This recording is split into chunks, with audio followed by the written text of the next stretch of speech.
Hey, fun fans! We're giving away a Devastator 3 keyboard and mouse combo courtesy of Cooler Master on YouTube for this month of June. All you have to do to enter is subscribe to Fun's YouTube channel and leave a comment on which state or region you think will be the next to go to districts. You can enter once per upload, and we'll pick a winner near the end of June. Shut up and sit down.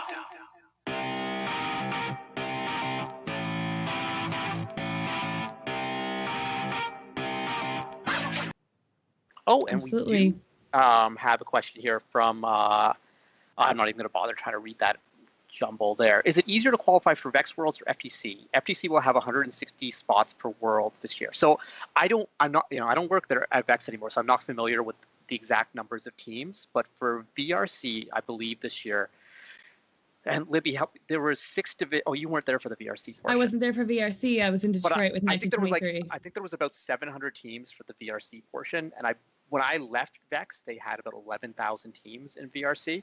So we're talking about a little bit less than 7%, and I'm assuming that number went up this year, probably to around like 12,000. While FTC, I don't know how many teams they have overall, but I would think that FTC with only I believe someone said in chat it was 5,700. Yeah, so with only 320 teams versus 5,700, it's probably similar-ish. Now, I would say it's probably harder to qualify in FTC because FTC's qualifying is a little bit weirder. In that. So the FTC qualification system is a little bit different now, and truthfully, as a lead mentor for two FTC teams, I don't understand how we're going to qualify next year, and I still have not gotten any information. But because the super regional format is now eliminated, they're going to adjust how state championships move forward to Worlds.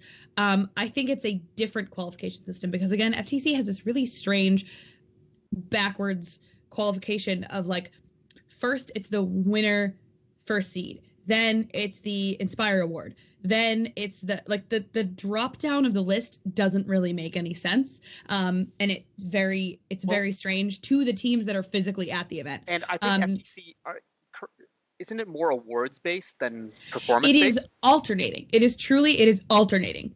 Okay. So it is, if you are the winner, the winning alliance, if you are the captain, you get to go. Let's say an event has 7 spots that are going to advance to the next level. First spot goes to winning alliance captain. Second spot goes to Inspire, which is FTC chairman's.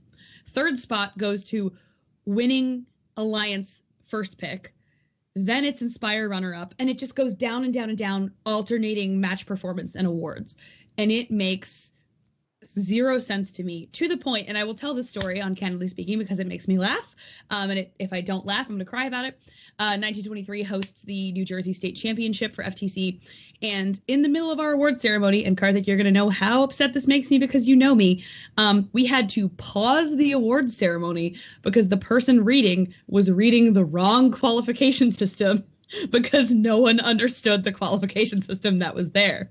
Like, it was, the spreadsheets were merged and then the divisions were all goofed up and no one knew who was qualifying. And we ended our award ceremony with, well, thanks for coming to FTC State Championship. We really appreciate it. We'll email you tomorrow with who qualified. Sorry. And it makes no sense to me. And it was so confusing. Since we're telling stories, I want to talk about the worst qualification system that I've ever seen before. So FLL, as some people in the chat might know, like regions get a spot, but it's not guaranteed year to year. And like some years Ontario might have a spot, some years Ontario might not. So one year Ontario was split into Ontario East and Ontario West. And so they had like two champs, but they had them at the same time at the same venue. Except it was determined that it wasn't actually broken down by East or West that year. They just took all the Ontario teams that qualified for provincials and they split them up into 2 divisions. And Ontario only had 1 spot at Worlds that year. So they announced the winners of the Champions Award for both the 2 divisions. And they then said, okay, here's how we're going to determine who goes to Worlds. We have 2 envelopes here, and one envelope has an invite to Worlds and one doesn't. One has an invite to like a secondary event, which is like the open event. And then they had like a poor 12-year-old kid pick one of the 2 envelopes. And he picked the envelope, and it was the non-Worlds envelope. And the kid started crying. It was like, I'm like, how can Worlds qualification come down to picking an envelope? So Yeah, that stuff is kind of crazy. Oh dear God, that makes me so upset. It was like, so... why would you make a kid cry? Why on earth? And why?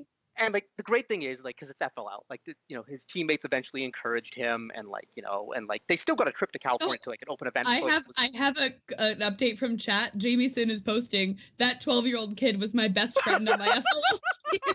So we have as you started telling the story, he posted, "Oh God, the envelope incident" in chat.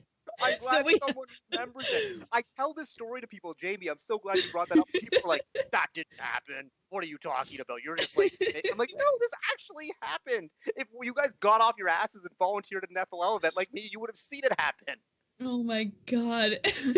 Struck by the bell post. I love posting the crushing the dreams of FLL kids.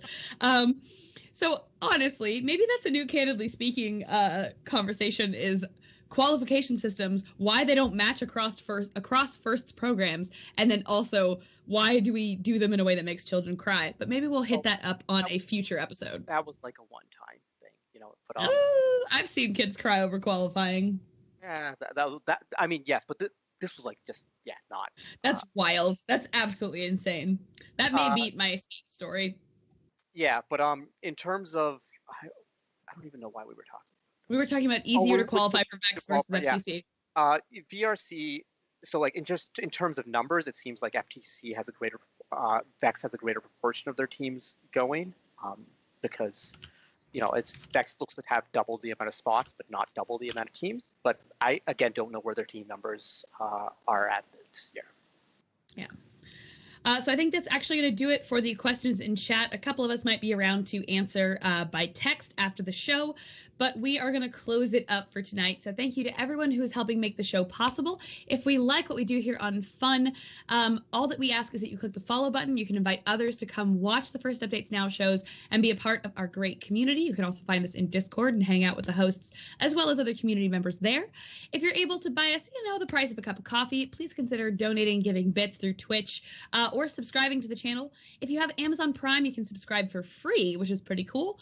You will get some sweet emotes to use in chat. You'll get some Discord channels that you're only allowed to be part of your sub, as well as the funds that you use to support our channel go directly to creating great content on Fun, our Candidly Speaking, our Fun Analysis, as well as all of the other shows we offer throughout the year. We do appreciate you guys supporting us, to the subs and the donors and the bit givers, even Twitch hosts. Whether you stream or not, a Twitch host is important because it helps our metrics as a channel. Tyler, let us know who exactly we are supposed to thank and helps for their support for the show this evening. Libby, thanks for bringing me on. We had a fantastic group of supporters since our last show happened, including a few when we streamed the competition in Michigan this past weekend. By the way, we are going to be streaming the Texas Robotics Invitational on Friday and Saturday, so make sure you check that out. But supporting us since then has been Ryan1732 with a Tier 1 sub, Daryl Randier with a Tier 1 sub, BTN225 Tier 1 sub, Cadell5024 with a Tier 1 sub, Bikini Kid with a Tier 1 sub, W. Doherty Tier 1 sub, of course, Askasian, 17 months. Who? Right there. Who is that? Right. Ask Science. ASCII Science. And also, thanks for your host earlier, Libby. Make sure you, by the way, go check out Libby's channel as well, too. Libby, I think you're actually streaming a little bit later on tonight. I am streaming tonight. I'm going to be streaming a little Elder Scrolls Online at 10 o'clock tonight, so if you want to come hang out, be aware, first students, it is not PG-13. It is maybe a little bit above PG-13, so be aware of that before you join my channel. Extra Candidly Speaking may be happening. Thank you, Tyler, for the shout-out, but I will be streaming on my channel tonight after the show. And they can find that at twitch.tv/Askesian. And Ahmad, if you don't mind typing in the chat, we'd appreciate it. By the way, a few others supporting as well. Jamie Sin, 7 months with the Tier 1 sub. Thank you. It's Suspicio Prime, 16 months of support. Man 1506 with their Prime of 5 months support. Katie Leonard, 20 with your Prime. Thank you. W. Doherty with some bits. As well as Ultra Corgi with some bits. Clint Ott, FRC, thank you, brother, for Tier 1, 8 months. And XWOO, Tier 1, with your support and your subscription. Thank you, everybody, for helping make First Updates Now possible. A couple other quick things and notes we want to mention before we wrap up. We will not have a show next week for the holiday weekend, so keep that in mind. However, new thing, which I don't even know if these two hosts on the air know about yet. We are going to be doing a live fantasy IRI draft on air, and we are looking for people who are interested in hosting teams. So if you're interested in doing that, we will give first priority to our subscribers. But with that said, we're going to be doing that the Tuesday before IRI. So we'll have a IRI preview show, and afterwards do a live draft. And if you don't, if you're not on a draft team, you'll still have an opportunity to participate. So make sure you check that out, and we can't wait to have that going on in just a couple weeks. Very cool stuff. Candidly speaking, we'll be back next month. We're going to have something new to talk about. Maybe we'll tell stories about more crying children and bring back Jamie's childhood terrifying memories. We have a great, that's what Jamie gets as a subscriber. We just talk about the horrors of his life when he was 12 years old. We got a great lineup of shows every Tuesday except next week for the holidays, including recap, live game shows, Funalysis, Let's Draw Robots, and FTC Live. So on behalf of myself, Libby, and our producer Tyler working behind the scenes, we want to thank you all for tuning in, and thank you to our moderators in chat. We will see you next time on Candidly Speaking. Talk to you then. See ya. Bye, guys.